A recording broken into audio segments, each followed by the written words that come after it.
Chilling tales for dark nights.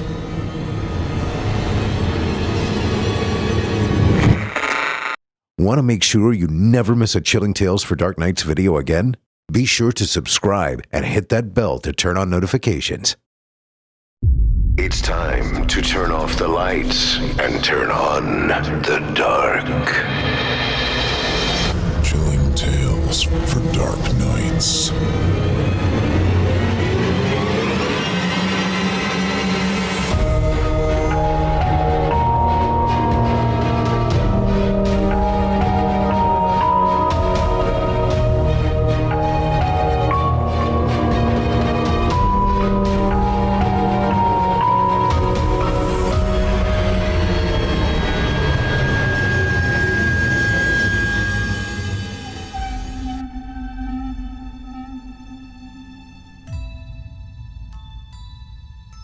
Good evening, listeners, and welcome to Chilling Tales for Dark Nights.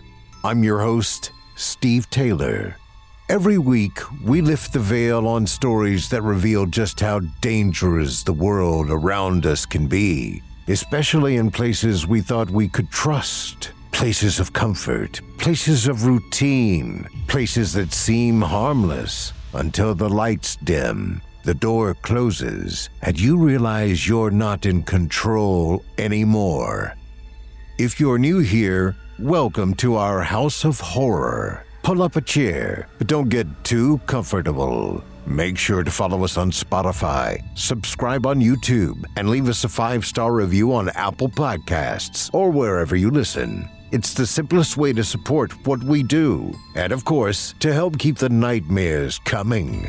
And if you're hungry for more, ad-free episodes, early access to new stories, and exclusive tales too dark for the public feed, become a patron at chillingtalesfordarknights.com. For just $7.99 a month or less with an annual membership, you'll join the ranks of those who keep this dark carnival spinning. And don't forget, you can always find us lurking on Facebook, Instagram, and X, whispering warnings, sharing behind-the-scenes frights, and reminding you the monsters never really leave. Now then, settle in. Tonight's story will take you somewhere you might think you know, a place of stress relief and supposed healing. But in this room, behind these curtains, the promise of comfort hides something ravenous. Before we begin tonight's tale, a word of caution.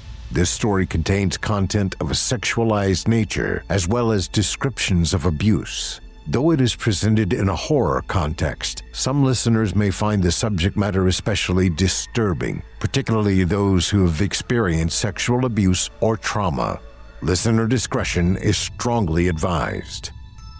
Tonight's tale comes from author Lonny Davies, and it explores what happens when curiosity, exhaustion, and temptation lead a man into a place that offers more than he ever bargained for. Narrated for us tonight by the incomparable Goroff, it's a story of false comfort, hidden hungers, and the price of surrender. Prepare yourself for a happy ending. David Halloway had lived in the new city for less than 3 months, and already the novelty of relocation had worn away. His apartment was smaller than the one he'd left behind, the traffic worse, the food scene less impressive than the online blogs had promised. What gnawed at him most, though, was the simple truth that everything he'd used to rely on for stress relief was now inconveniently out of reach. The gym he'd gone to for years was 200 miles back in his old town. His favorite barbershop, same story. Even his massage therapist, a woman named Charlotte who knew precisely how to unknot his perpetually stiff shoulders, was inaccessible. It wasn't indulgence. His job at the new firm demanded long hours at a desk hunched over spreadsheets and conference calls. By the end of each week, His back ached and his neck burned with a tension that no amount of ibuprofen could quite erase. Charlotte had been his lifeline. Now, every time the soreness flared, he thought of her deft hands and her quiet professionalism, and cursed himself for not realizing how difficult it would be to replace something so small but so necessary. He tried searching online. The first few results were predictable chains. Clinical offices with bright photos of smiling staff and clean lobbies, but they were all booked out for weeks. He dug deeper, scrolling through the lesser-known names, clicking on Yelp and Google reviews that varied from glowing praise to short, suspiciously vague entries. More than once, he stumbled on warnings about certain Asian massage parlors. The comments didn't spell it out, but the implication was obvious. Rub and tugs, sketchy storefronts with neon open signs. Places you slipped into if you were lonely enough or desperate enough to take the risk. David told himself he wasn't interested in that. He wasn't looking for anything sordid, only relief from his battered back.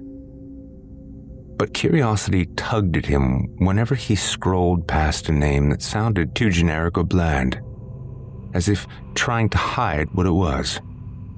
He found himself wondering how many men in the city had gone inside those dim rooms. What really happened there? On a Thursday evening, after a day of relentless meetings, his neck flaring with heat, he refreshed the booking page for the 10th time. Every legitimate clinic was full. Only one place showed availability. Same day, with no wait. The listing was sparse.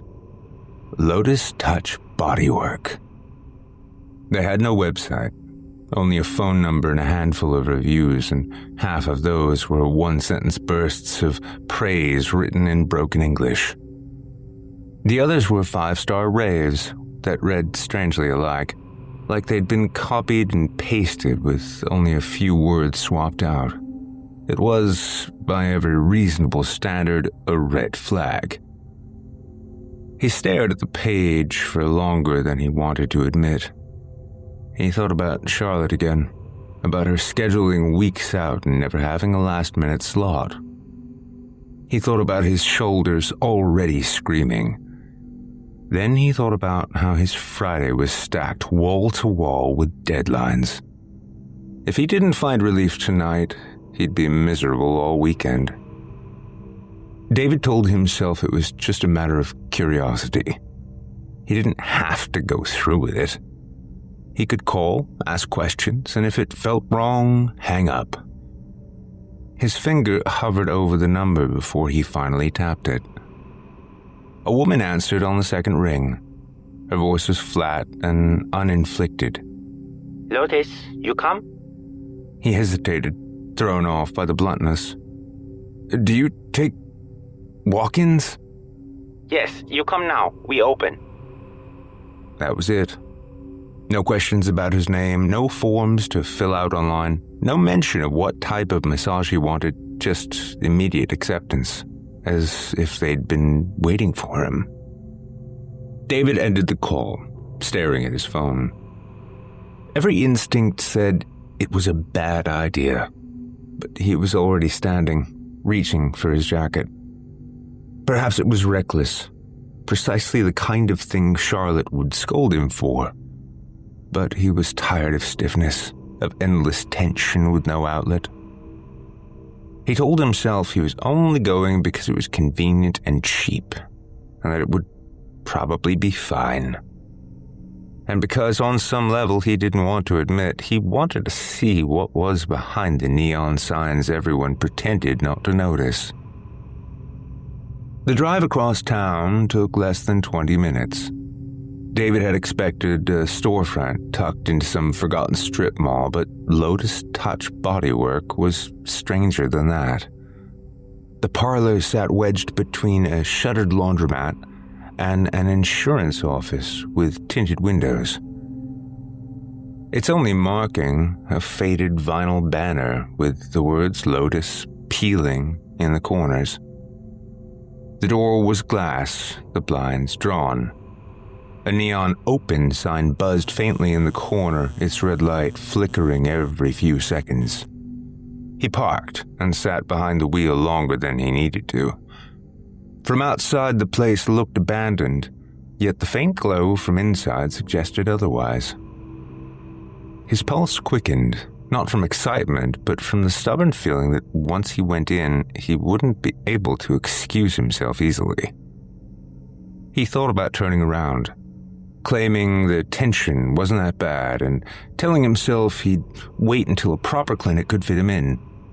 But he found his hand on the door handle before the thought fully formed. The lobby was small, musty and dimly lit. Incense smoldered in a ceramic dish near the wall, filling the air with a sweet, smoky odor that clung to his nostrils. The walls were painted a muted beige, but the paint bubbled in spots, as though moisture had seeped behind it. A faded waterfall print hung crooked above a two-seat couch that looked older than the building itself. There was no receptionist desk, only a low counter stacked with pamphlets advertising full-body relaxation and healing touch. No price list, licenses, or framed certificates were posted. He saw none of the things Charlotte's office had always displayed. From behind a curtain, a small, middle-aged woman appeared, her hair tied back in a tight bun, streaked with gray. She wore a fitted blouse and dark pants, but her face was impossible to read. Her expression wasn't exactly hostile, but it wasn't welcoming either.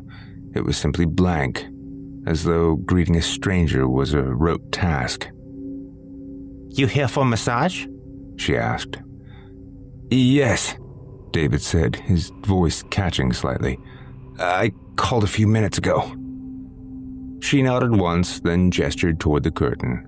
You wait. She come. That was all. No form to fill out, no clipboard, no questions about injuries or problem areas. She didn't even ask his name. David hovered, uncertain if he should try to explain what he wanted. Deep tissue, focus on shoulders, nothing inappropriate. But the woman had already turned her back, vanishing behind the curtain. The couch groaned when he sat. He rubbed his palms against his thighs, glancing around the silent room. There was no background music, no soft trickle of water, just the faint buzz of the neon sign and the faint hiss of incense. He thought of Charlotte's office again, with its sterile scent of eucalyptus and low classical music humming through hidden speakers, and of her tidy clipboard and the standardized documents filled with questions about stress levels and medical conditions. He thought about leaving. Before the thought could settle, however, the curtain opened again. The woman returned, beckoning him with a tilt of her head. You come, she said. He followed her down a narrow hallway. The carpet was worn, stained dark in places, and the overhead light buzzed with a weak yellow glow. She led him to a small room at the end, gestured inside, and left him there without another word. The room was dimmer than the lobby, lit only by a red bulb in the corner lamp.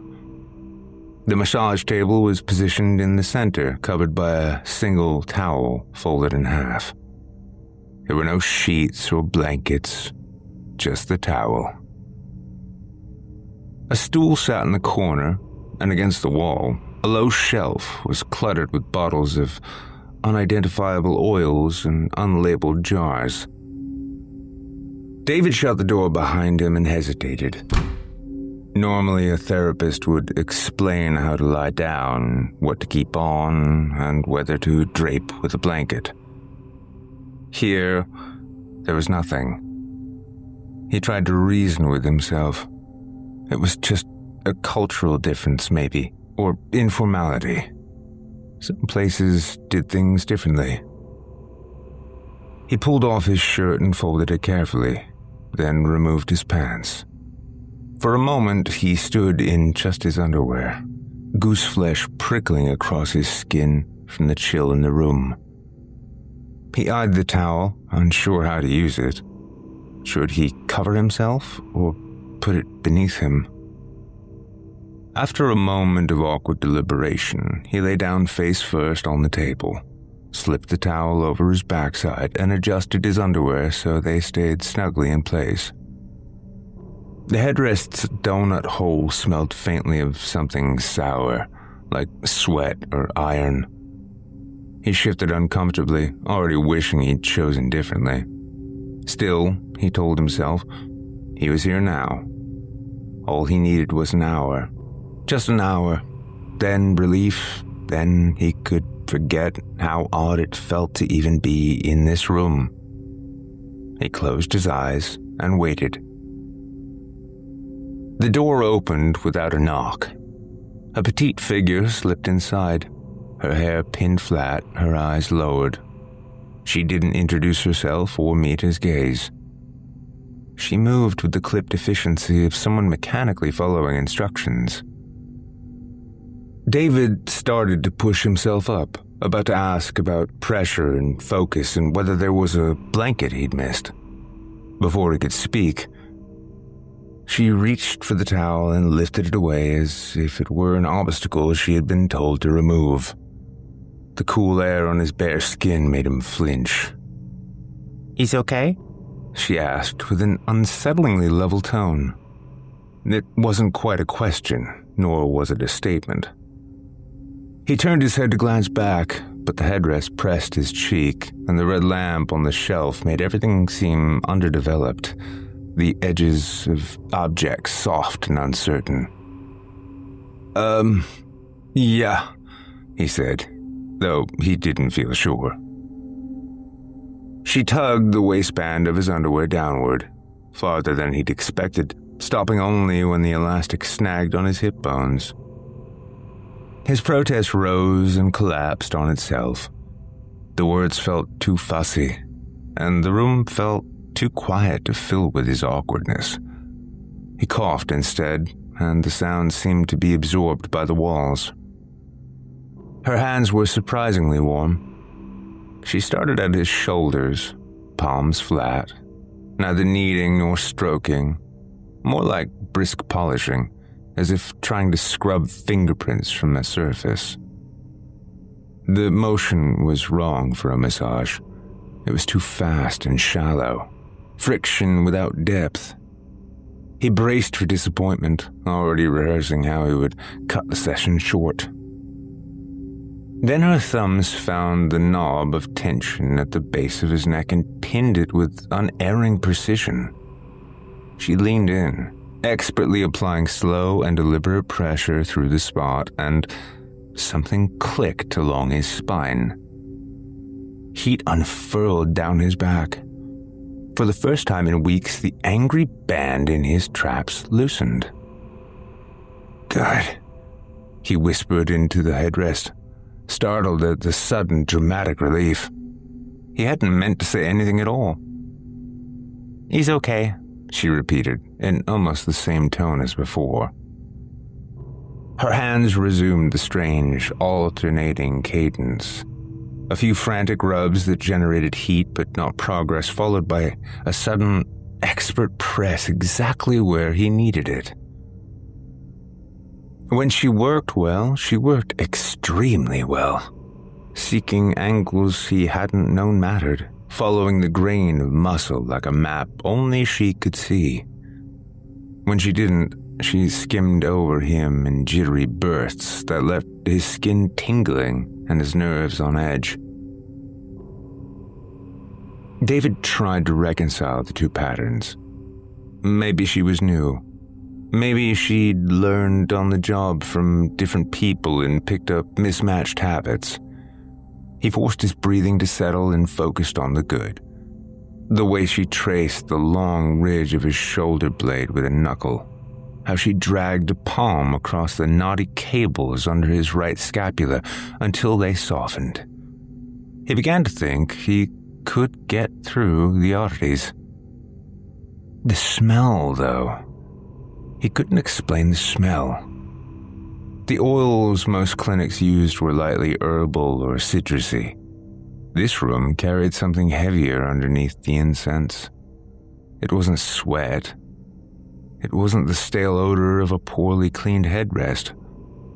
It reminded him of the day he'd nicked his finger on a can lid and put the cut to his lips without thinking, a mineral tang that rode in the air whenever she leaned close.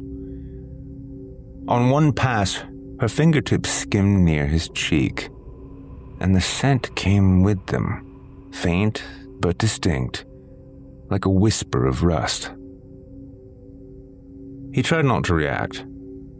His brain supplied a dozen rational explanations. Cheap oil, a radiator pipe somewhere behind the wall, a trick of incense blending with something metallic in the room. It's fine, you're overthinking. Let her finish the back. He listened instead to the faint scrape of her shoes on the floor as she circled the table, trying to picture her movements through the oval of the face cradle. All he could make out were the tips of dark shoes and the hem of fabric sliding past, sometimes smooth, sometimes catching, as if the material had texture he couldn't quite identify.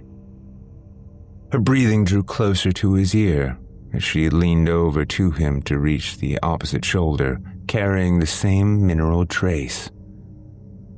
He concentrated on the pressure instead, the relief flooding his right rhomboid as she pinned and held, an old ache unwinding in increments. "Is it okay?" she asked again, near his ear. He swallowed. The pressure there is good." "Is okay," she repeated. Her hand slid lower, skimming the outer edges of his ribs. He felt the brief rake of nails through oil, longer than a typical therapist's nails and thicker too, almost as if buffed.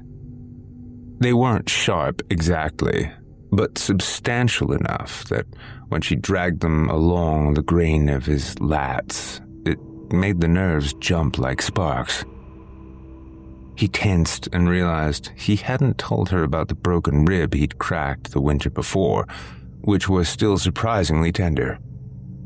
He started to lift his head to warn her, and she shifted, changing angle, pressing her palm heel into a spot that sent a clean wash of relief down his side. He let his head sink again. The warning felt unnecessary now, almost impolite. He found himself waiting for the good sections, riding out the jittery rubbing because the precise work always came after. It became a rhythm inside the quiet, the buzz of the light, the faint hiss of incense, hands that alternated between uncertainty and knowledge. The room's temperature was difficult to read. His skin prickled at the surface, while deeper layers loosened and warmed wherever she applied slow pressure. He wished he could see her face, not because he expected to read her expression. He suspected she didn't have one, but because the facelessness of the work made him feel unmoored. In Charlotte's studio, she would narrate, "I'm going down the right side now," or "Tell me if this is too much." Here there was only the ritual of touch and the occasional, "Is okay?" He tried twice to ask for a blanket. The first time, the words tangled with a swallow, and by the second, he was distracted by a sudden, perfect release along his spine. It was as if she anticipated every moment he might speak and placed her thumb on the exact place to quiet him. He shifted his attention to the small things he could control. He flexed his toes to remind himself he could get up if needed. He rehearsed a sentence in his head. Please keep me covered. Please don't go lower. But when she reached the sacrum and pressed deliberately along its edge, the sentence collapsed into sensation. He could feel the mapping of him in her hands, not erotic per se, but intimate in a way that bypassed language. The lower her work moved, the more the oddities multiplied.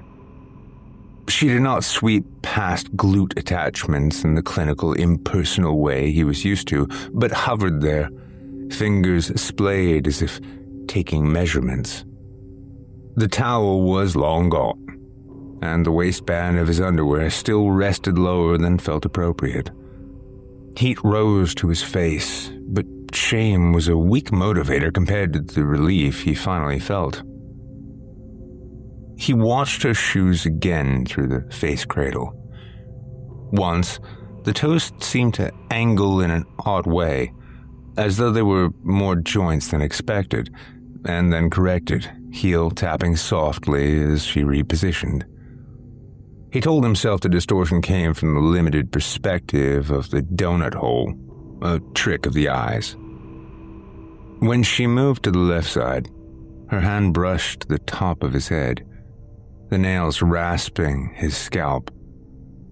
It wasn't necessarily painful, just a coarse drag that left behind a sensation the skin could not categorize. It made him want to shake his head like a dog coming in from the rain. He held still instead. He's okay? She asked. Yeah, he said, and instantly heard the doubt in it. He added, Please watch the nails up there.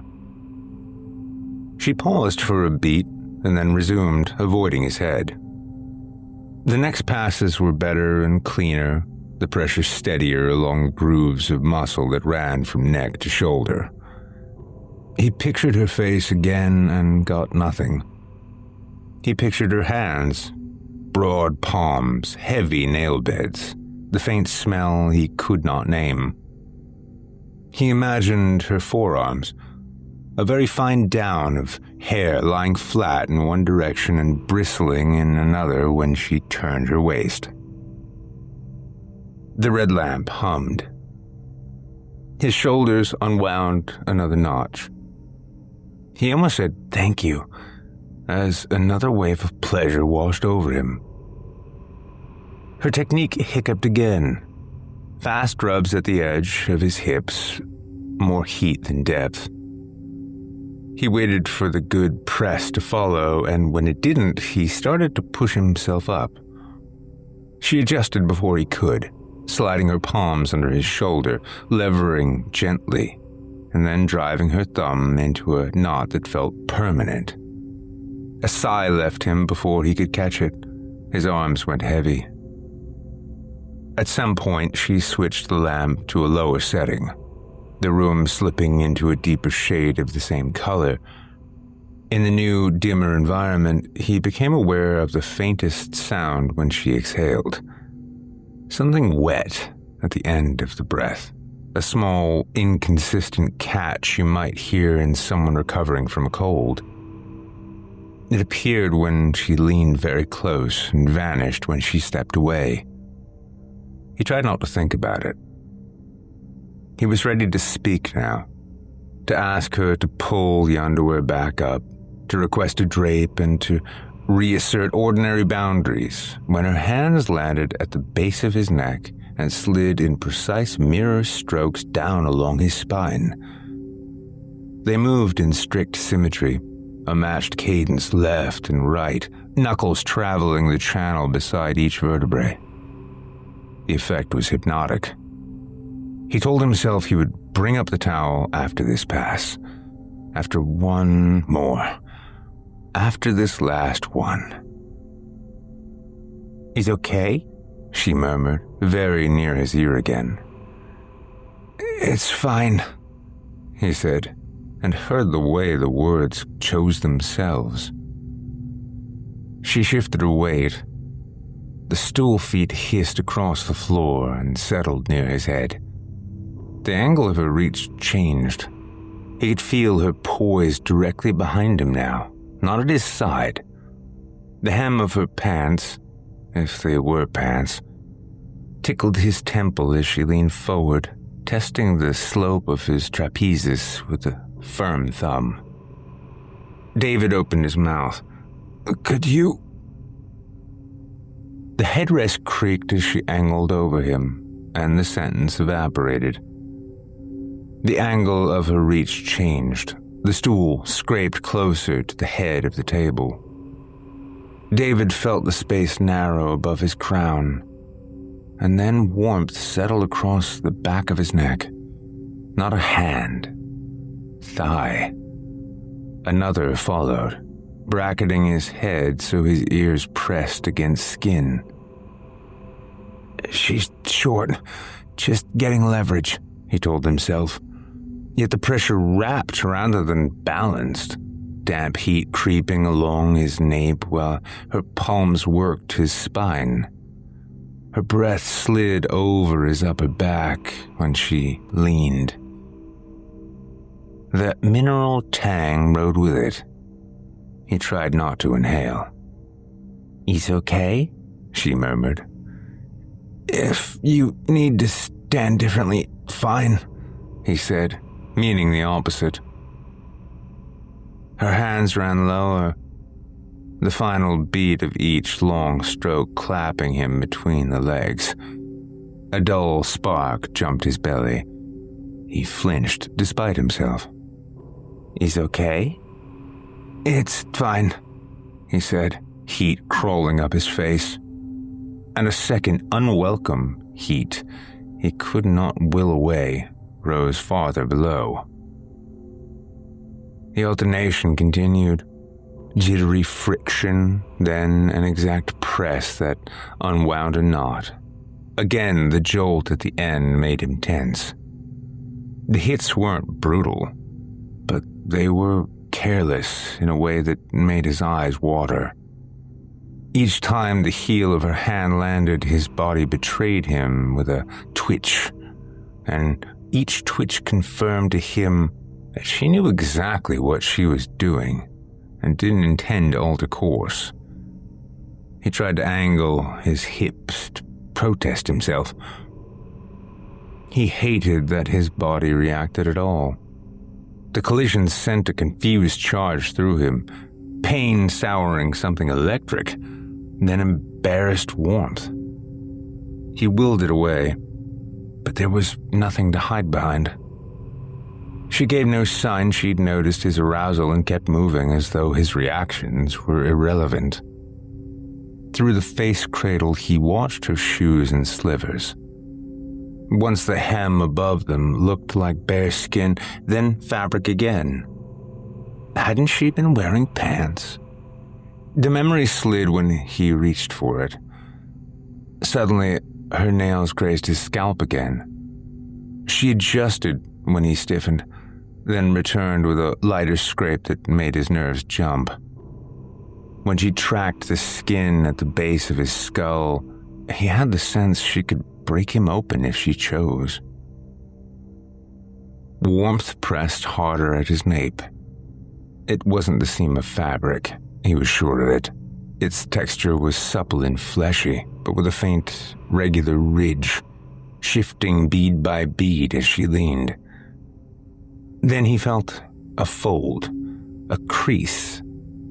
He swallowed hard and did his best to banish the thoughts. When the ridge at his nape shifted again, he paid attention. It wasn't a single line, but small, firm bumps arranged in an arc, like a zipper felt through cloth.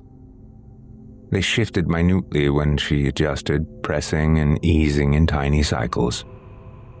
He told himself it had to be a seam before the thought drifted. She moved to his legs. "He's okay?" she asked, oddly formal before acting. He should have asked for a drape, for space, for anything normal, but he didn't. "Yes," he heard himself say. A hand slid under both ankles and lifted. With that easy leverage, she peeled his underwear away in one long drag. Air climbed him as the fabric cleared his knees and toes. When she set his legs down again, he was completely exposed. He could have sat up. He didn't. The failure bothered him as an idea more than an option.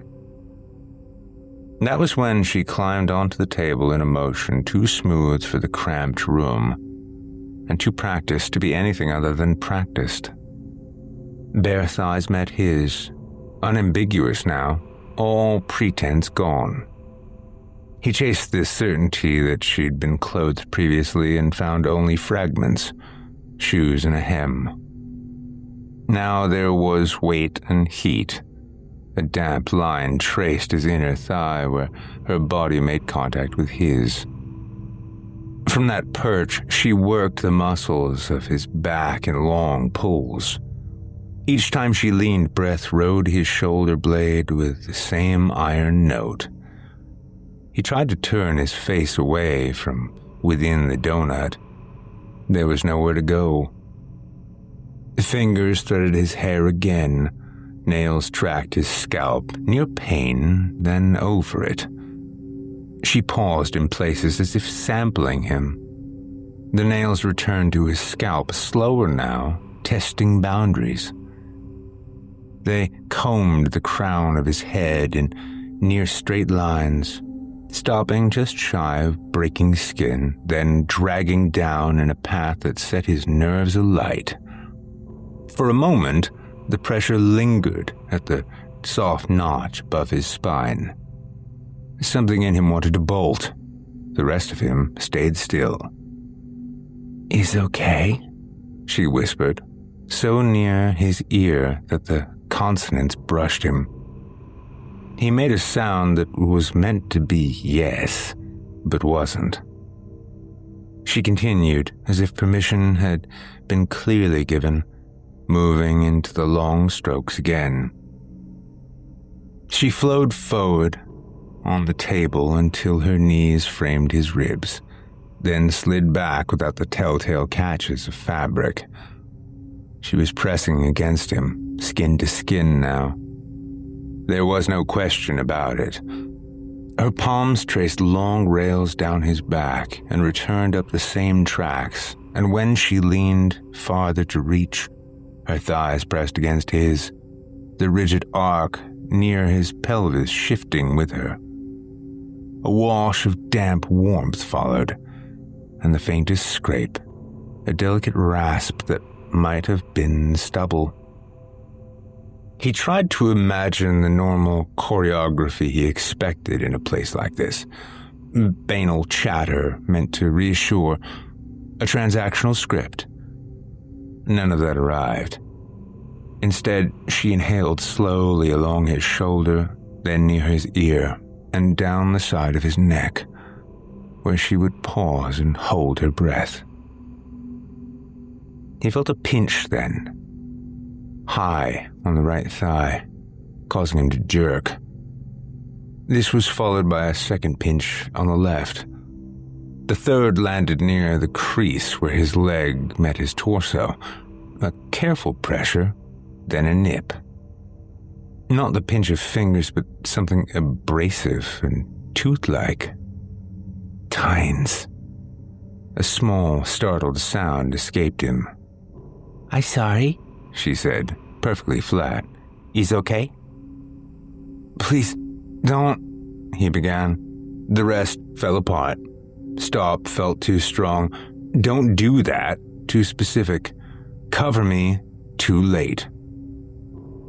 Her hands slid to his shoulders. "Turn," she said. "You turn now." It was an instruction, not a request. He waited for a refusal to rise. Instead, a hush moved over him, sandbagging all semblance of objection.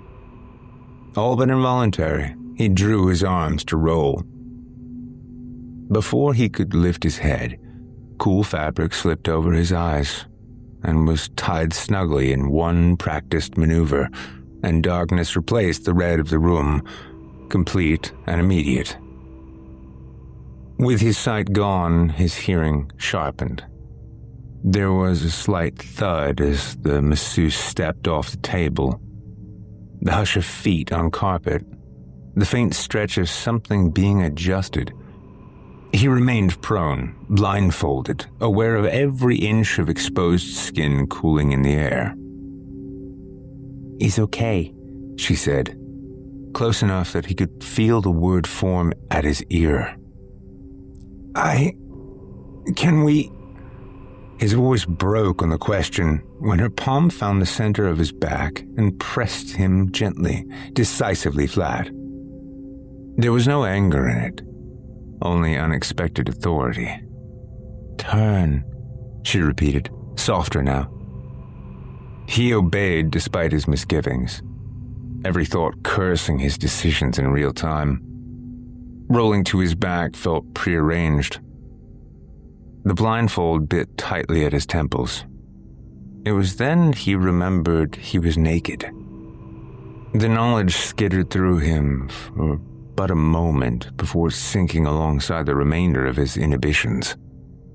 She did not cover him when he turned. He didn't know why. He was still surprised. He listened and heard her take a step to the side. A glassy clink of something set down, the pull of a seal. Somewhere nearby, liquid moved. "Is okay?" she asked, with no indication of what he was being asked to agree to. Seemingly against his will and yet without hesitation, he nodded. Liquid moved somewhere to his left, a soft slosh or a rubbery squeak, the wet click of a pump. The scent reached him next. It wasn't eucalyptus or mint, nothing he could place in a spa. It was green and musky at once, a crushed leaf sharpness undercut by something fatty, like warm butter salted with something metallic.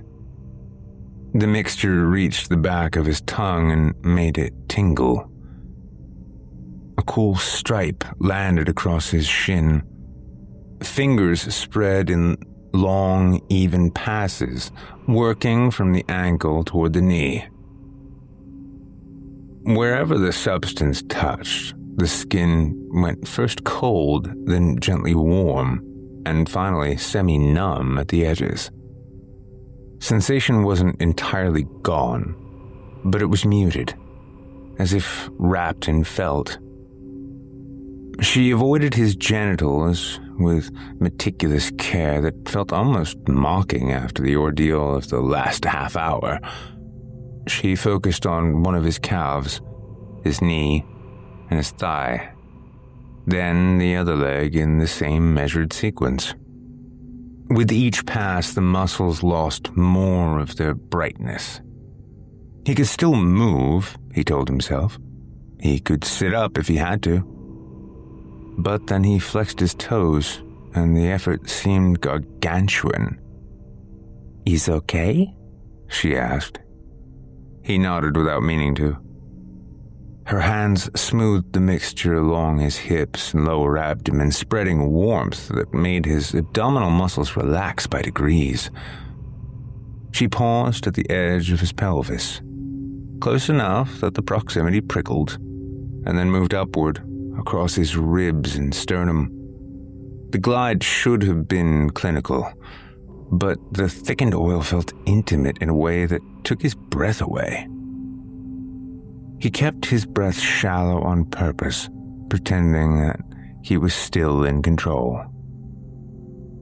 She leaned as she worked, and the skin of her obviously bare chest brushed his forearm. The contact was fleeting. The second time it happened, an odd texture caught his attention. Not the expected soft give of skin, but a firmer surface underlaid with tiny nodules. At first, he suspected it was a nipple, But a third pass brought an unexpected pressure against his bicep that ended in a pinpoint sting, leaving him perplexed. Then he felt another prick, higher, just below his shoulder, too focused to be accidental. He desperately wished he could remove the blindfold and see what was happening, but taking any action beyond thinking felt daunting. His limbs grew heavier. He tried to form the words, "Please cover me," and found the sentence stranded somewhere behind his teeth. Could he even speak anymore? It's okay, she said, her mouth near his ear. He meant to shake his head. His chin dipped a fraction, bearing more resemblance to a nod than anything. She took it for assent. It's okay, she said, as though concluding a bargain. She settled her weight lightly across his thighs, not quite sitting, not quite kneeling. The warmth of her pressed into him, unmistakably bare. His mind wobbled around the memory of pants, tried to arrange the images, hem, shoes, fabric, and found the order unreliable. She slid one palm under his lower back, lifted and adjusted his embarrassingly rigid genitals with an unhurried confidence, and in that motion, her torso pressed fully against his. Warmth. At first, all he could feel and think about was warmth. And then, a grid of hard little points met his skin for a beat before drawing away, leaving behind a field of tiny stings. She leaned close again, the air near his face once again carrying an unpleasant iron tang. The scent threaded through the odor of the buttery, herbal numbing agent that had been applied to him until he could no longer tell where one ended and the other began. He felt the change in her breathing against his chest, a slower rhythm with longer pauses at the top. He didn't want to clock it, but his body refused to cooperate. With each pause, he felt another prick. And with each prick, his body grew increasingly numb, his limbs heavier and increasingly useless. She slid her palms down his sides and stopped at his abdomen. It's okay? He tried to say no. The word folded. He nodded once, struggling to remain conscious. Her hands bracketed his navel and spread wider, smearing the last of the warmed mixture in arcs that met the line of hair below. Every pass left a gentle buzzing behind it. He concentrated on the ceiling he could not see, the red darkness of the inside of the blindfold, the anchoring weight of the table under his shoulder blades. He felt heat pool low in his belly, embarrassment on its surface, something autonomic beneath. She did nothing to encourage that response. She merely waited, palms resting flat. The waiting did more than any touch would have. When he stiffened, he hated it. He moved to tuck a hand to cover himself, to push her away, but the hand did not arrive. He sent the signal again and got only a twitch in the forearm in response. She leaned in closer still. The weight of her chest pressed lines of points into him. 1, 2, 3, each a little needle brought to bear, then lifted. His stomach fluttered without his permission, his delicate anatomy throbbing in anticipation even while he struggled to scream in protest. She stayed there, unmoving, allowing his body to communicate its acquiescence. Her mouth came close to his ear. It's okay, she whispered.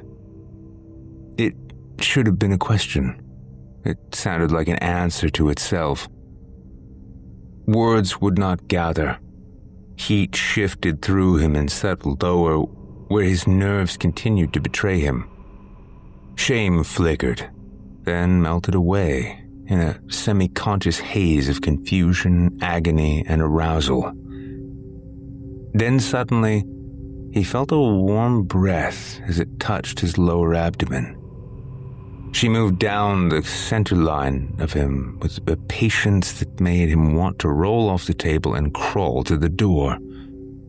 He didn't move. Her mouth hovered over his erection. He felt its proximity by the change in temperature, by the way the air skimmed that oversensitized skin and held. He clenched his jaw, expecting contact at any moment. The contact did not come. Instead, she began to speak. The language was unrecognizable. The syllables were too smooth and too jointed at once, sliding into each other. Some were voiced so low they were just vibrations felt in his pelvic floor. Others were high and grating. The cadence was unearthly, more like a sequence of valves opening and closing than anything approximating human speech. All the same, his body reacted, as if beckoned. His skin answered first. The hairs along his thighs rose. Heat gathered and compressed, tightening to a hard knot that throbbed behind his navel. He couldn't bring breath deep enough to break the pressure. The urge to thrust his hips to meet hers arrived, sudden and unstoppable, dropping through him even with no hand, no stroke, no friction at all. He tried to think, "This is wrong," tried to call up the word "stop," but it was futile.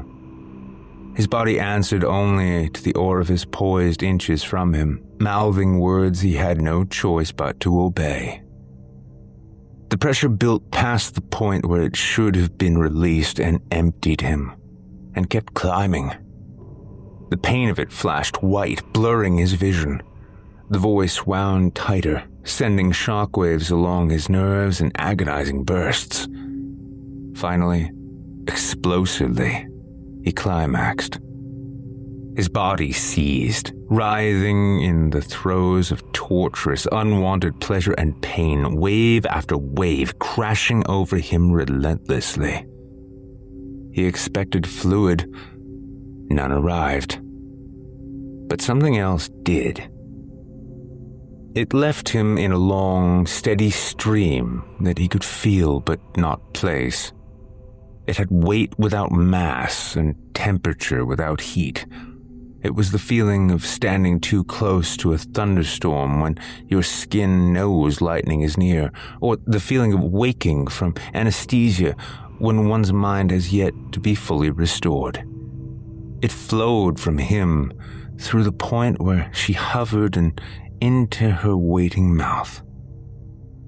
The voice swallowed greedily between phrases, as if whatever was leaving his body was sustenance. All the while she did not touch him, and yet he quivered, helpless, as she drained the essence escaping his traitorous body. He tried to push himself up on his elbows. His elbows did not answer. He thought of his name, David, and it sounded distant and unfamiliar. The stream thinned. She responded by adjusting the angle of her mouth slightly, and the flow picked up again, as if she had found the sweet spot in a siphon. Time slipped.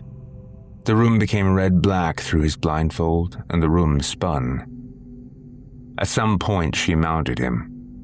He knew because the warmth of her thighs found his hips with practiced accuracy.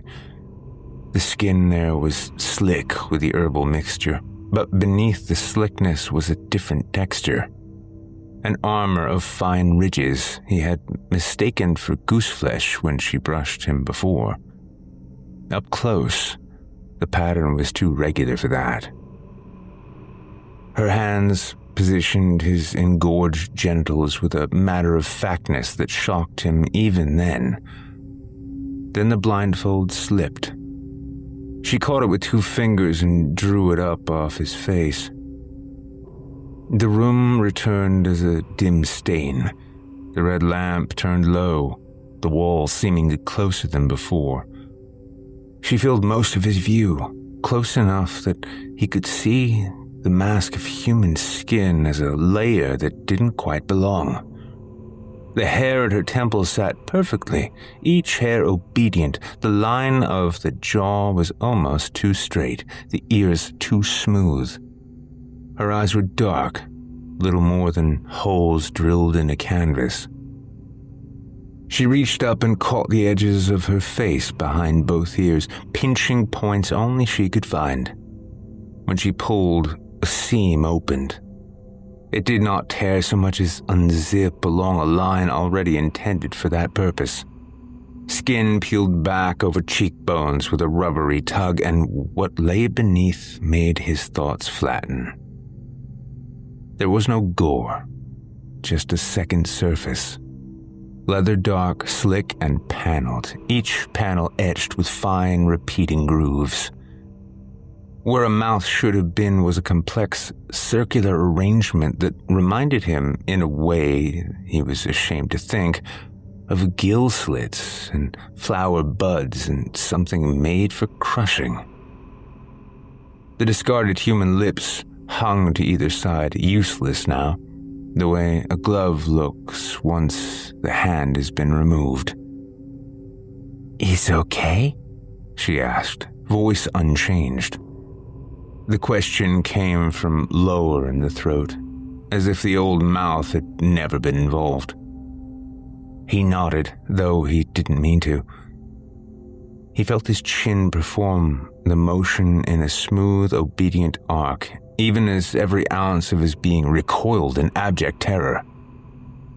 Heat met him at the same moment, a ring of firm tissues opening around the head of his erection. Not teeth he knew, not enamel, but rows of keratinous nubs arranged in spirals, each one with a hint of sharpness at its tip.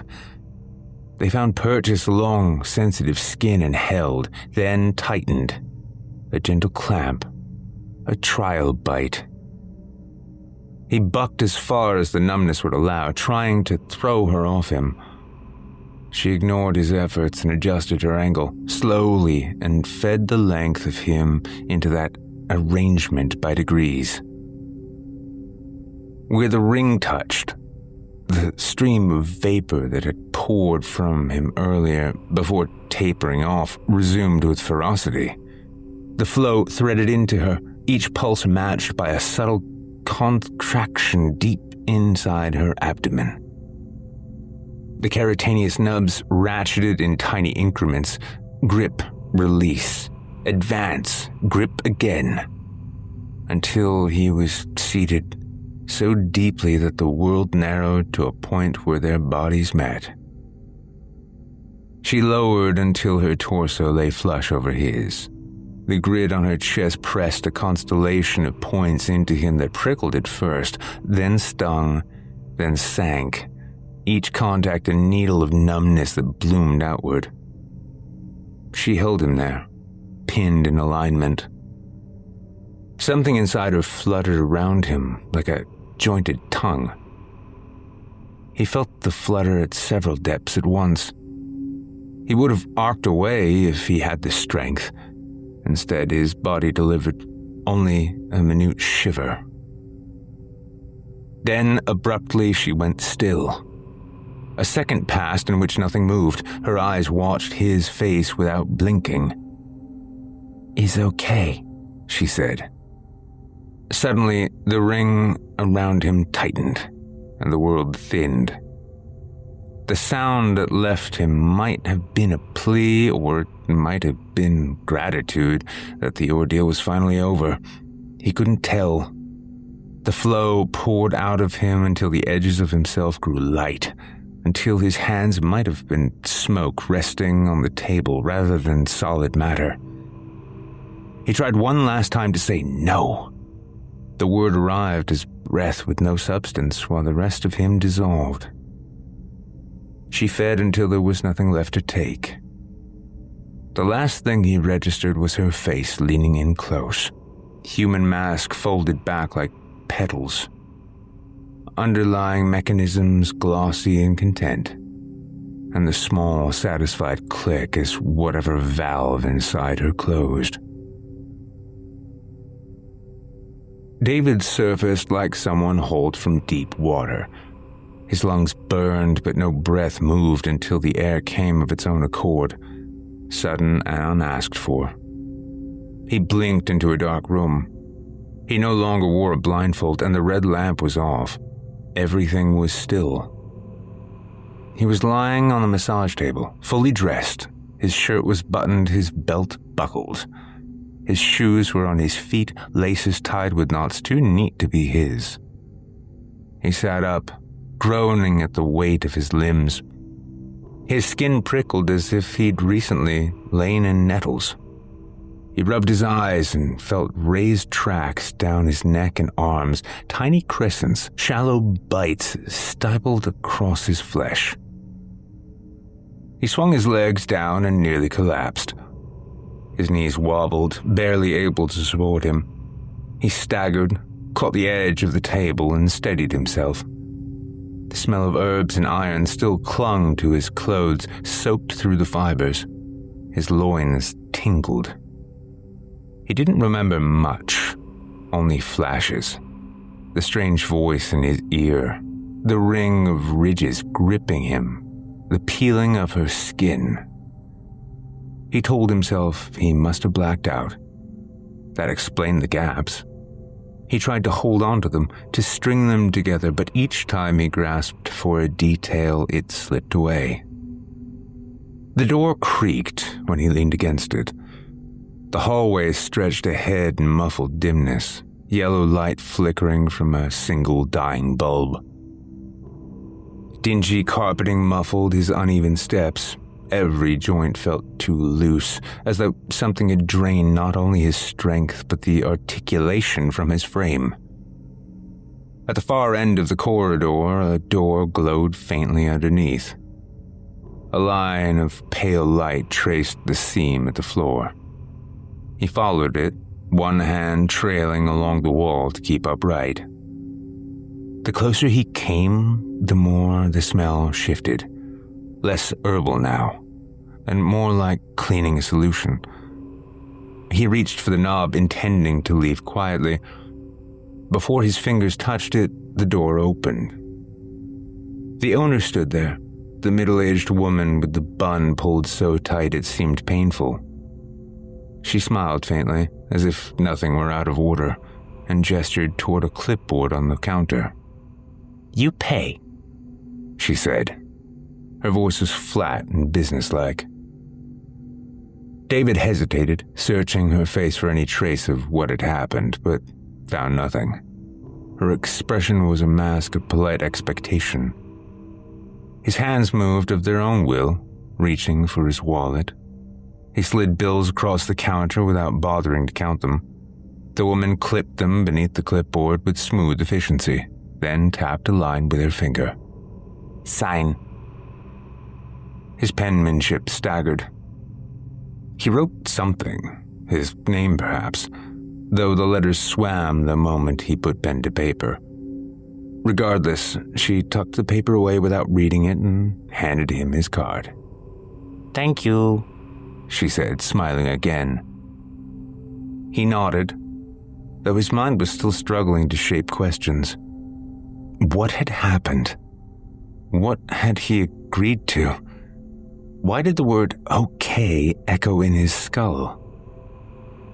The bell over the door chimed faintly as he pushed it open. The night air washed over him, cool and startling. The street looked both familiar and not. He knew he had parked a car, but for a moment he couldn't recall which side of the road it was on. His vision blurred when he turned, the signs unreadable. He eventually stumbled into the driver's seat.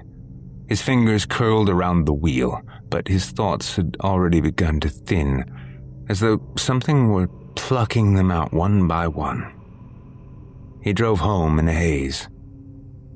By the time he reached his apartment, the massage parlor was gone from memory. He could not summon the name or the street or why he'd chosen it in the first place. All he carried was soreness along his thighs, an aftertaste of iron, and a vague sense of shame. A week passed before anything obvious happened. The soreness faded, the metallic taste lifted. David told himself he'd overreacted to a bad massage at a parlor so unremarkable he couldn't recall anything about it. He resolved to leave them a terrible review online when it came to him. Then, one night, a quick flutter awoke him, the faintest quiver low in his pelvis, as if a muscle had twitched and was waiting to be noticed. He lay still and felt it again, a ripple under the skin traveling left to right and down. He went to the bathroom. In the mirror, his abdomen looked normal until a thin wave crossed above the belt line and vanished. Another rolled lower. He pressed his palm there and felt something answer from beneath, slow and sure, like a fish brushing a dock. It was gas, he told himself, or nerves. The thought held until the movement slid downward and gathered at the base of his genitals. The skin there shifted in a way it never had, an involuntary constriction that made his stomach pitch even as the signs of arousal became evident. He doubled over the sink and dry-heaved. By morning, the sensations returned hourly. He called in sick to work and retired to his bedroom, shutting the door behind him and intending to rest in bed. However, he suddenly felt an urgent need to use the bathroom and rushed to it. When he opened his fly, he saw motion along the shaft, a slow, segmented shift from base to tip and back again. Something small pressed outward beneath the skin and traveled, then another behind it. Words left him. Involuntarily, his hand moved to the base of his engorged genitals and began to stroke. The first spasms arrived fast. When he climaxed, what left him wasn't fluid. Something pale, resembling a larva, hit the porcelain with a soft pop and stuck. It wriggled, then moved toward the basin. Another followed, then another. Horrified, he brought his palms down and smeared the first into paste that smelled faintly of brine and antiseptic. He crushed the second with a wad of toilet paper, the third with his heel. The fourth slipped under his hand, surprisingly firm, and squirmed free. He gagged. They kept coming. Thin, translucent bodies the length of a fingernail, tapered and ringed with faint ridges that helped them inch across porcelain, poured from his urethra. A darker thread ran along each core. Every few seconds another was expelled, the cadence unbroken, and each arrival triggered a wave of sickening near pleasure that rolled through him without consent. His legs shook. He vomited into the tub. He tried to pinch the flow shut, and pain flared. The instruction inside him overrode it. He did the only thing left to do. He smashed. Some of the larvae burst with wet cracks. Others flattened and kept writhing until he ground them again. Time buckled. His phone buzzed 5 minutes after the first organism hit it porcelain. By that time, he had crushed dozens, maybe more, and the quiver in him had slowed, though not stopped. It was impossible to keep up with all of them. At last, a thicker larva slid out with a sensation like a knot passing. He brought the shoe down and it felt like a pop. Silence followed. Weakness filled him. He rinsed the basin. Water spun bodies and fragments toward the drains. Some clung to the porcelain with their ridges. He scrubbed until they disappeared down the drain. He slid down to the tile, back to the tub.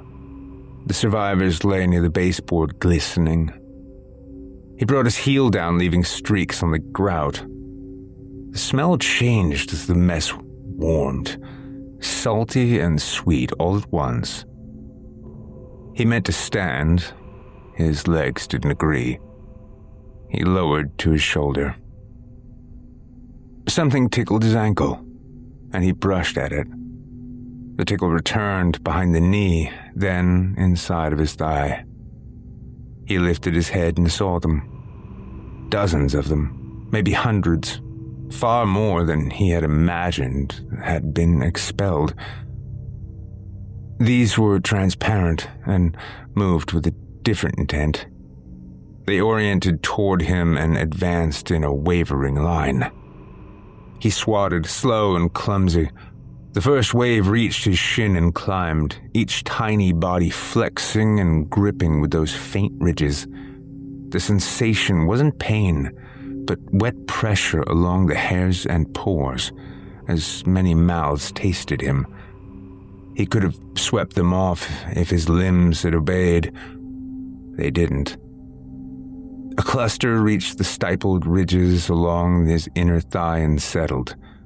The contact sharpened. Each larva found a point and attacked. He felt dozens of small tugs in quick succession. The skin there went cool, then numb in tiny circles that spread as they worked. He tried to kick and managed only a weak jerk.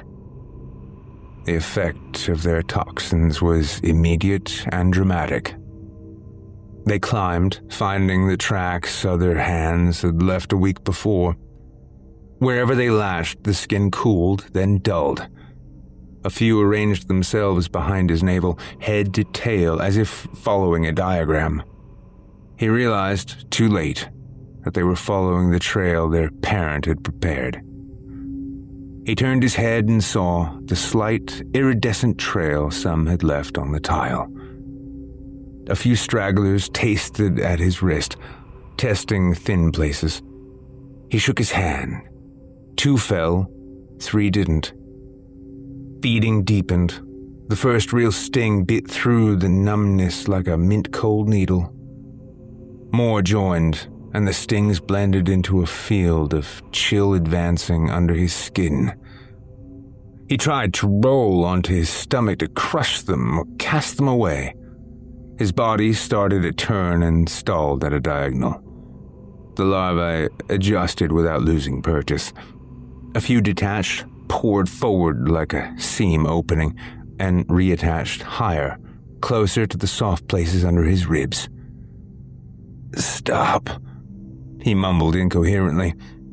The command had no effect. His vision narrowed to a band across the lower wall where the paint was peeling. He listened to the small, damp sounds the larvae made while they worked. When it finally eased, after a long while, he noticed their mouths lifting in unison. Many small bodies turned at once as if listening to something he couldn't hear, and the line along his abdomen rearranged with quiet efficiency. A few dropped and clicked onto the tile floor, while others flowed toward the warmth between his legs and settled there. He lay on the floor, exhausted and immobile.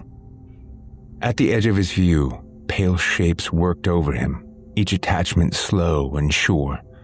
The smell was thicker now, a sweetness braided with metal. The tiniest teeth set themselves again along tender skin and found purchase. David closed his eyes, and all at once, in earnest, they began to feed. That was A Happy Ending, written by Lonny Davies and performed by Nick Goroff. Seduction, submission, predation. This story peels back the mask of desire and leaves us staring straight into something parasitic, hungry, and unrelenting. It's horror that makes you shiver because of how close it presses to things we don't want to talk about, things we pretend we're safe from. Our thanks to Lonny Davies for conjuring tonight's terror.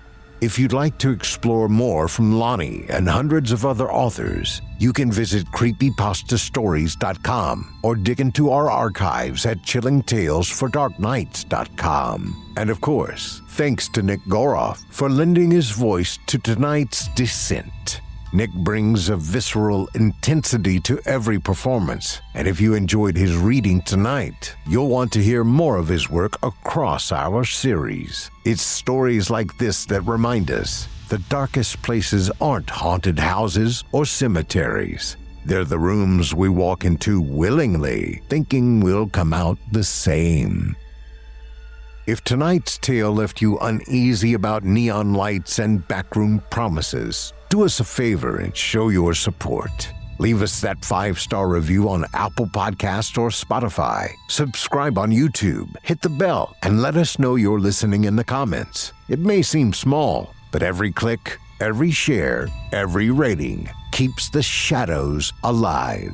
And if you want more, without the ads, with early access, and with exclusive stories you can't hear anywhere else, head over to chillingtalesfordarknights.com and join our growing legion of loyal listeners. Follow us on Facebook, Instagram, and X to keep up with our latest nightmares, behind-the-scenes sneak peeks, and the occasional warning that, trust me, you'll want to take seriously.